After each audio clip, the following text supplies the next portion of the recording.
Icelandair skoðar hvort öryggisreglur hafi verið brotnar í lágflugi farþegavélar yfir Vestmannaeyjabæ í dag. Hús skulfu og margir óttuðust að vélin væri að farast. Ungverjar ganga að kjörborðinu á morgun í þingkosningum sem gætu reynst afdrifaríkar fyrir stjórnarflokk Viktors Orbán forsætisráðherra. Spilling hefur verið stór hluti af kosningabaráttunni, segir stjórnmálaskýrandi. Það ekki hægt að byggja upp bæinn án barna, segir forseti bæjarstjórnar Grindavíkur. Móðir segir tilmæli Grindavíkurnefndar að börn búi ekki í bænum, brot á mannréttindum. Artemis 2 leiðangrinum lauk í gærkvöld með nánast fullkominni lendingu Orion geimfarsins á Kyrrahafi. Nú taka við enn metnaðarfyllri leiðangrar næstu árin.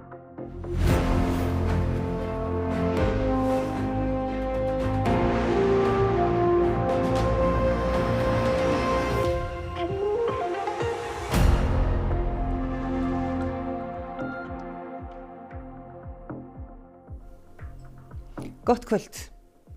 Vestmannaeyingum var brugðið í dag þegar Boeing 757 farþegavél á vegum Icelandair flaug lágt yfir bæinn. Fréttastofu hafa borist myndskeið af lágfluginu og sumir óttuðust að vélin væri við það að brotlenda. Miklar umræður sköpuðust flugið á samfélagsmiðlum og margir segjast hafa verið hræddir þegar flugvélin fór yfir. Hús hafi skolfið og hávaðinn verið mikill. Yfirflugstjóri hjá Icelandair segir að flugstjóri vélarinnar hafi verið í sínu síðasta flugi eftir 40 ár í starfi. Hann hafi þó ekki fengið leyfi fyrir lágfluginu. Við lítum þetta mál af alvarlegum augum og þetta var ekki gert með neinu leyfi frá okkur og þetta var algjörlega gert án okkar vitneskju. Þannig að þetta bara eitthvað sem við munum bara skoða bara mjög alvarlega og við lítum þetta mjög alvarlegum augum og viljum alltaf bara sjálfsögðu biðja Vestmannaeyinga afsökunar á þessu framferði. Þannig að nú bara fer þetta mál í einhvers konar ferli og einhvers konar rannsókn hjá ykkur eða hvað? Já, það gerir það og ef að brot á flugreglum að ræða þá náttúrulega fer það í líka ákveðin farveg hjá viðeigandi aðilum. Út í heim, þingkosningarnar í Ungverjaland á morgun gætu reynst afdrifaríkar fyrir Fidesz-flokk Viktors Orbán forsætisráðherra því kannanir benda til þess að stjórnarandstaðan fari með sigur á hólmi. Talsverð spenna fyrir þessar kosningar í Ungverjalandi. Björn Malmquist, þú ert í Búdapest og fylgist með. Þú ert búin að vera á kosningasamkomu með Orbán í dag, ekki satt? Jú, það var kosningasamkoma á Kastalahæðinni, hinum megin við Dóná, við sjáum við miðborgina fyrir aftan mig og þinghúsi beint fyrir aftan mig. Viktor Orbán var hér á kosningasamkomu og þrumaði yfir, ég var að segja nokkur þúsund manns, ekki mjög mörg þúsund sem voru hérna á þessari samkomu Fidesz-flokksins sem reyndar sú síðasta sem að sá flokkur heldur. Stjórnarandstaðan búin að vera á siglingu hérna landið undanfarna daga, var með held ég 8 samkomur í dag og eins og fram hefur komið þá eru kannanir að benda til þess að stjórnarandstaðan sé með meira fylgi meðal kjósenda fyrir kosningarnar á morgun. En það hefur reyndar gerst áður að stjórnarandstaðan hefur verið í sterkri stöðu fyrir kosningar hér í Ungverjalandi en það eins og vindurinn sé að blása með þeim þessa dagana. Og þú varst á æskuslóðum Viktors Orbán í morgun, ekki satt? Jú, ég fór í morgun til lítils bæjar hérna í nágrenni Búdapest sem heitir Felsjúk, þar sem að Viktor Orbán ólst upp og það oft talað þennan bæ sem eitt af bestu dæmunum spillingu í Ungverjalandi. Við sjáum hérna mynd af litlu fallegu hvítu húsi þar sem að Orbán sleit baskonum. Hinum megin við götuna risastór og gríðarlega flottur fótboltaleikvangur sem að hann lét byggja fyrir nokkrum árum. Það eru 3200 sæti á þessum leikvangi og vel að merkja það eru 1800 manns sem að búa í þessum bæ. Þannig líka fjöldi íþróttavalla og mikil starfsemi í kringum íþróttaakademíu sem rekin þarna. Og í nágrenni bæjarins eru byggingar og landareign sem að fjölskylda Orbáns hefur eignast á undanförnum árum. Spilling hefur verið áberandi umræðuefni í kosningabaráttunni hérna í Ungverjalandi og ég ræddi þetta við fyrrum þingkonu í Fidesz-flokki Viktors Orbáns sem hún sagði skilið við flokkinn fyrir mörgum árum og hefur skrifað á undanförnum árum mjög mikið stjórnmála ástandið í Ungverjalandi. Hún ræddi við blaðamenn hér í Búdapesti í morgun, meðal annars kosningarnar á morgun, stjórnmála ástandið og spillingu í Ungverjalandi. Corruption is one of the key issues of this campaign, and interestingly enough, we were always dealing with a high level of corruption. It's the systematic corruption what you could witness in Hungary in the last years. For a number of years, especially among Fidesz voters, it did not resonate too much because there was an ideology behind that. We are taking money from foreigners to Hungarians' pockets. But as from the moment Orban's family started to enrich itself and it becomes so visible, and also since the Hungarian economy goes pretty badly, these were a kind of changing moment, and corruption, as normally is, become a big story. And I think it's a decisive element of a lot of people's change of mind. Það verður kosið á morgun. Hvernig gengur það fyrir sig? Já, hér opna kjördeildir klukkan 6 að staðatíma, klukkan 4 að íslenskum tíma og þær verða opnar til klukkan 7. Við erum svo að búast við fyrstu tölum, útgönguspám milli 8 og 9 hérna í Budapest og sko það eru náttúrulega langflestir að búast við sigri stjórnarandstöðurar, en ef að munurum verður lítill á fylgi flokkana þá gætum við verið að bíða í nokkra daga eftir endanlegum úrslitum í þessum mjög svo spennandi kosningum hér í Ungverjalandi. Akkurat, takk fyrir þetta Björn Malmquist, þú ert okkar maður úti og fylgist með því hverju framvindur. Hingað heim, forseti bæjarstjórnar Grindavíkur segir Grindavíkur nefnd sína forræðishyggju með því að mælast gegn því að börn búi í bænum. Móðir segir þetta brot á mannréttindum. Afstaða Grindavíkur nefndar sem kynnt var í skýrslu í gær að barnafjölskyldur flytji ekki í bæinn og skólastarf hefist þar ekki í haust eins og tilstendur mælist misvel fyrir hjá Grindvíkingum, en í skýrslunni eru tilteknar ýmsar leiðir til að endurreisa mannlíf og atvinnu í bænum. Við höfum alveg greint þessa andstöðu frá yfirvöldum, frá Grindavíkurnefndinni og yfirvöldum. En það er ekkert samfélag án barna. Í skýrslunni segir að rýming bæjarins hafi haft áhrif á andlega líðan barnana og að forðast eigi að setja þau aftur í slíkar aðstæður. Jú, klárlega er það sjónarmið, en við teljum þetta vera bara forræðishyggju og við vinnum mismunandi úr áföllum og mér finnst einhvern veginn að foreldrar eigi bara að hafa þetta frelsi til þess að velja fyrir sig og það sem er sínum börnum fyrir bestu. Fyrir mína parta var rýmingin og ekki stóra málið, heldur það að við mistum heimili okkar, það er stóra áfallið hjá Grindvíkingum. Valgerður bjó í Grindavík fluttist til Reykjanesbæjar eftir rýmingu og dvelur í Grindavík helgar. Hún segist afar ósátt við þau sjónarmið sem framkoma í skýrslunni. Það er rosalega vont þegar maður finnur að það er verið að taka svona valdi af manni, að mér sé ekki treyst til þess að taka ákvörðun fyrir mig og mín börn og mína fjölskyldu.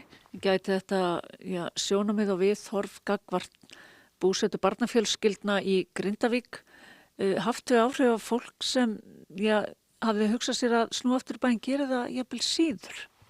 Það mun hafa áhrif á það. Það er ekki spurning. Mér finnst þetta bara brot á mannréttindum að meina okkur aðgang að við getum flutt heim. En nú býr þú ekki sjálf í bænum núna en dvelur hérna mikið. Ertu einhvern tímann hrædd börnin? Nei, er það ekki. Út í heim, varaforseti Bandaríkjanna og utanríkisráðherra Írans sitja á fundi frið í stríði ríkjanna sem hefur geisað í rúman mánuð. Það er í fyrsta sinn sem svo háttsettir fulltrúar þessara tveggja ríkja hittast, augliti til auglitis, síðan í íslamsku byltingunni í Íran árið 1979. Ljóst var fyrir fundin sem haldinn í Islamabad í Pakistan að þó nokkuð bæri í milli. Íranar segja að samkomulag náist ekki nema það kveði á að Ísraelar hætti árásum í Líbanon. Bandaríska sendinefndin segist ekki við hafa viljað ræða þau mál í dag. Niðurstöðu fundarins er enn beðið en Donald Trump Bandaríkjaforseti hefur sagt að Hormúzsund verði opnað á næstunni. Athugasemdir landskjörstjórnar við orðalagi fyrirhugaðri þjóðaratkvæðagreiðslu ættu ekki að hafa áhrif á tímasetningarnar, segja forsetis- og utanríkisráðherra. Þær telja að þingið vel geta komið sér saman orðalagið. Á að halda áfram viðræðum aðild Íslands að Evrópusambandinu. Svona er spurningin orðuð í þingsályktunartillögu. Landskjörstjórn gerir athugasemdir við að í orðalaginu felist sú forsenda að aðildarumsókn Íslands hafi ekki verið dregin tilbaka á sínum tíma og það sé umdeilt í samfélaginu. Finnst þér að þær eiga rétt á sér? Nú eru þetta bara fréttir fyrir mér eins og öðrum. Ég hafði ekki heyrt neitt sérstaklega í þeim út af þessari atkvæðagreiðslu. Málið núna hjá þinginu og ég sé það að nefndin, kjörstjórnin, landskjörstjórn, hún leggur fram tillögu breytingu á svarinu. Ég held að það sé mjög eðlilegt að þingi fari vel yfir það og aðrar ábendingar. Svarmöguleikarnir eru: já, halda áfram viðræðum aðild Íslands að Evrópusambandinu. Nei, ekki halda áfram viðræðum aðild Íslands að Evrópusambandinu. Landskjörstjórn leggur til að frekar verði þeir einfallega já eða nei, eins og kveðir á í kosningalögum. Það lá alltaf fyrir við þinglega meðferð málsins að það gætu komið einhverja vangaveltur varðandi orðalag spurninganna. Þannig að ég gerir bara ráð fyrir því að þetta fái vandlega yfirferð. Ef þið þurfið eða ætlið að breyta einhverju í orðalaginu, mun það hafa einhverju áhrif á tímasetningu þjóðaratkvæðagreiðslunnar? Ég ger ekki ráð fyrir því. Ég held að það sé vel hægt að vinna þetta innan þess tíma sem við höfum ætlað okkur. Stóra málið að við erum að fara einstaka lýðræðisleið hér á Íslandi. Við erum að bjóða þjóðinni í rauninu upp á tvöfalda atkvæðagreiðslu þetta risamál. Við erum ekki að kjósa inngöngu eða aðild í Evrópusambandi. Við erum að greiða atkvæði það hvort að við viljum fara í þessar viðræður á ný. Og það þarf auðvitað bara að vera skýrt og ég hygg að þingi hljóta geta komið sér saman hvernig það orðalag er. Áhöfn Artemis 2 er komin aftur til jarðar og þessum sögulega leiðangri því lokið. Lending Orion geimfarsins á Kyrrahafi í gærkvöld heppnaðist fullkomlega.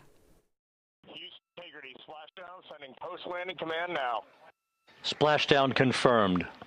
Og þar með lauk fyrstu tunglferð mannkyns í yfir hálfa öld. Geimfararnir 4 fóru 406.000 kílómetra frá jörðu, lengra en nokkur hefur áður gert, fóru umhverfis tunglið og aftur til jarðar. Bandaríski sjóherinn sá að koma geimförunum aftur á fast land. Geimferðastofnun Bandaríkjanna, NASA, segir að lendingin hafi verið alveg beint í mark, bullseye. Fjöldi Bandaríkjamanna fylgdist með í gærkvöld. Hlé var til dæmis gert á leikjum í MLB hafnaboltadeildinni og lendingin sýnd á risaskjám. Margir voru hreinlega agndofa. This is a history-making moment for me and for all kids to know that you can do whatever you want to do. Let nothing stop you. This is history. Og nú þegar leiðangrinum er lokið hægt að fara að telja niður í næsta geimskot. Sævar Helgi Bragason, umsjónarmaður stjörnufræðivegsins, velkomin. Hvað eiginlega næst á dagskrá hjá NASA? Næsta dagskrá að prófa tunglendingu förin á sporbrautum jörðina og það hugað því miðbik næsta árs og ef það gengur allt upp að þá ættu menn aftur að fara að ganga á tunglinu svona í kringum eða í lok árs 2028. Þannig að það eru bjartir og spennandi tíma framöndan. Af hverju er fólk að þessu brölti? Hvaða tilgangi þjónar þetta? Já, fyrir utan að sjálfsögðu svona kannski augljósan vísindalega tilgang að læra meira tungli og svoleiðis að þá snýst þetta fyrst og fremst verkfræðilega afrek og það nýtt geimkapphlaup í gangi á milli Kína og Bandaríkjamanna og Kínverjar huga tunglendingu svona í kringum árið 2030 og Bandaríkjamenn ætla svo sannarlega ekki að vera á eftir þeim þannig að það svona nýr áhugi og meiri áhugi út af því þannig að þetta svona pólitík kannski.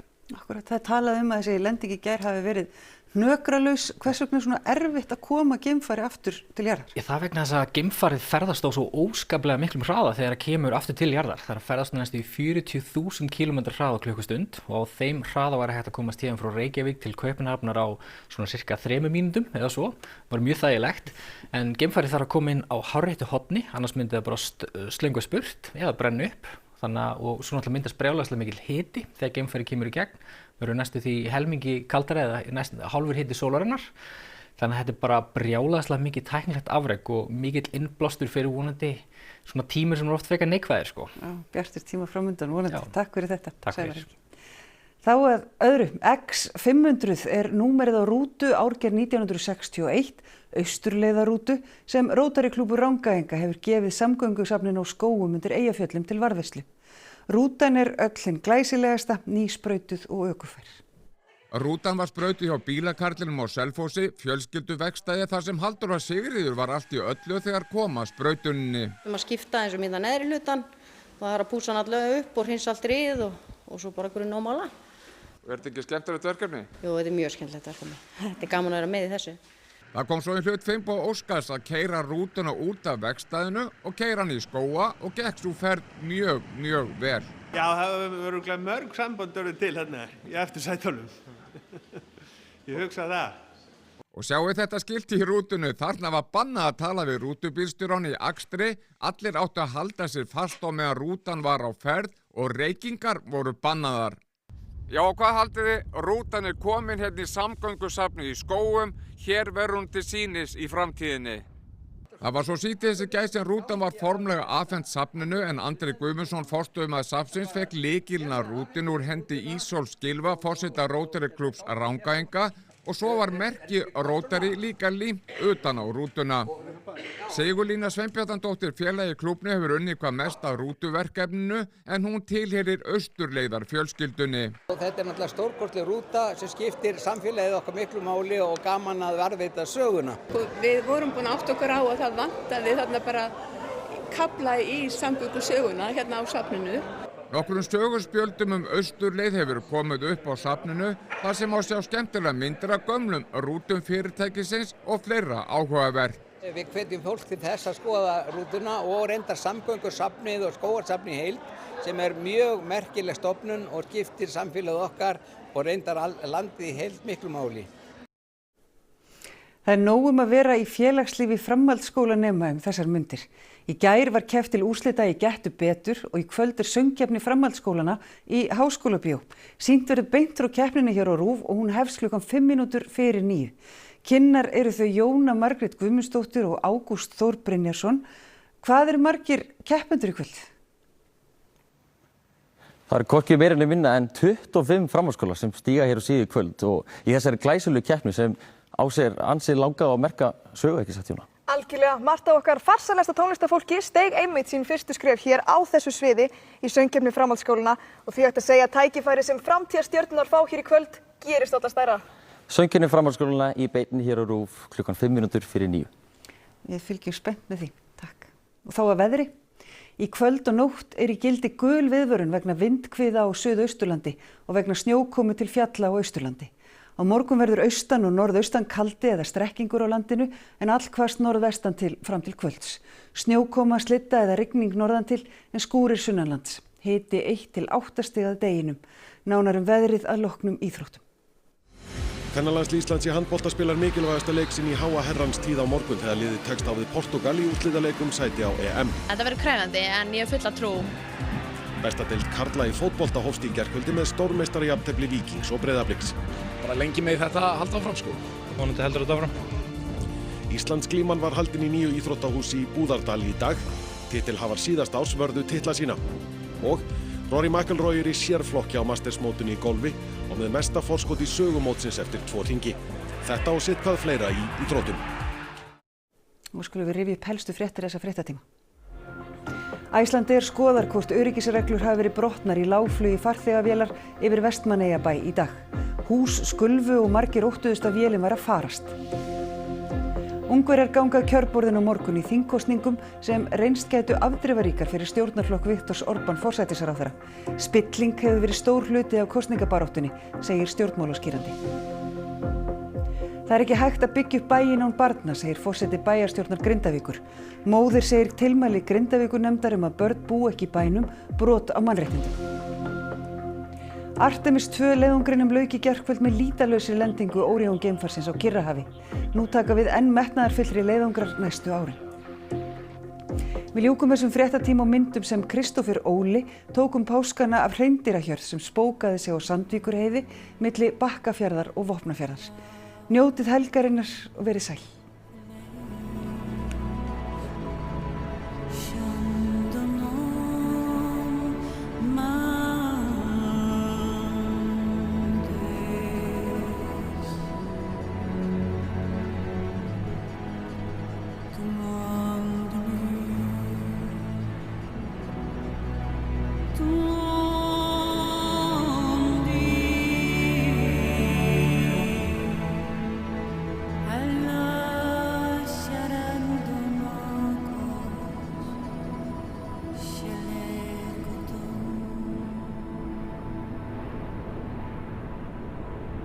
Á RÚV í kvöld.